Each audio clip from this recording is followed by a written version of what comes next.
Welcome to Now. I'm your host, Curtis Parody, and today it's a great day because it's my 50th episode of Now.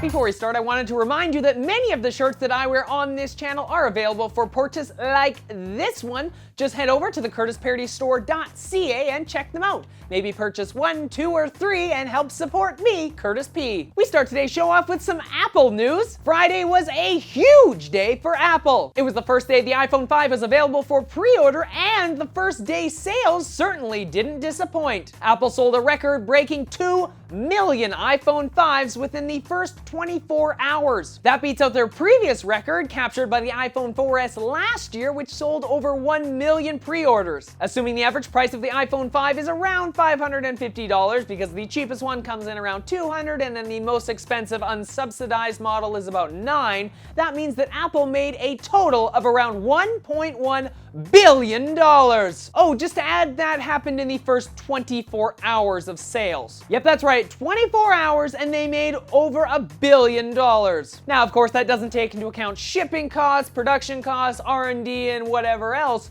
But still, that's a lot of money to make in the first 24 hours of selling their product. So congrats, Apple. Even with an incremental update on your product, you can still break sales records. Continuing with the Apple news now, Apple's newest mobile operating system was released today. iOS 6 is available today for a free download. You can download it right on your device within the settings menu, or you can check iTunes for the newest update. iOS 6 adds a bunch of new features which I've covered in past episodes, so I'm really just gonna kind of skip over it here. The main thing that you need to know is that iOS 6 drops support for the very first generation iPad. So if you still own one of those, you're kind of out of luck, and it's probably time to upgrade.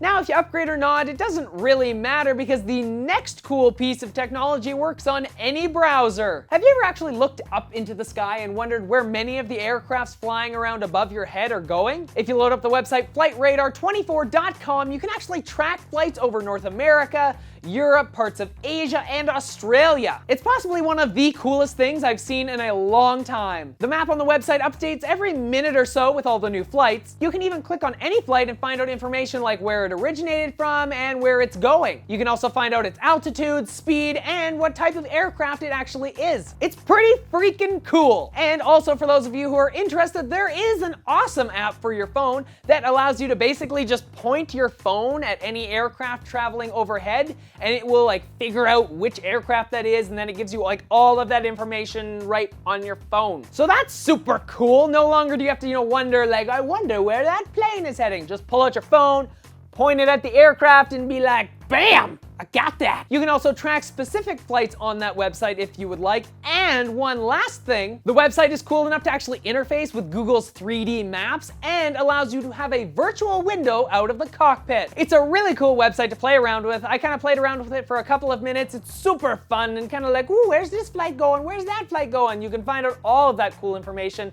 There is a link to that website in the description below.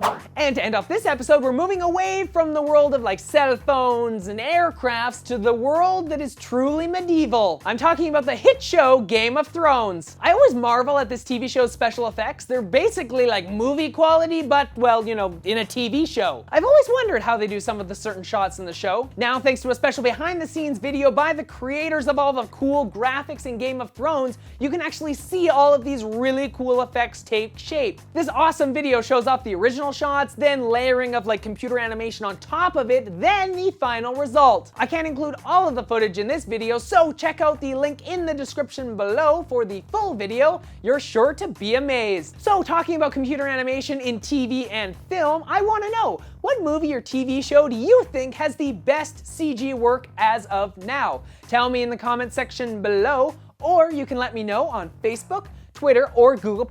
Links to all that and more in the description below. And when you're done commenting, why not click the subscribe button in that corner? Then all of the newest episodes of Now will get sent straight to you. Then you can click the like button because you like this video, you like the content in it, or you like me. One of the three. I'm Curtis Parody, and that's what's happening now.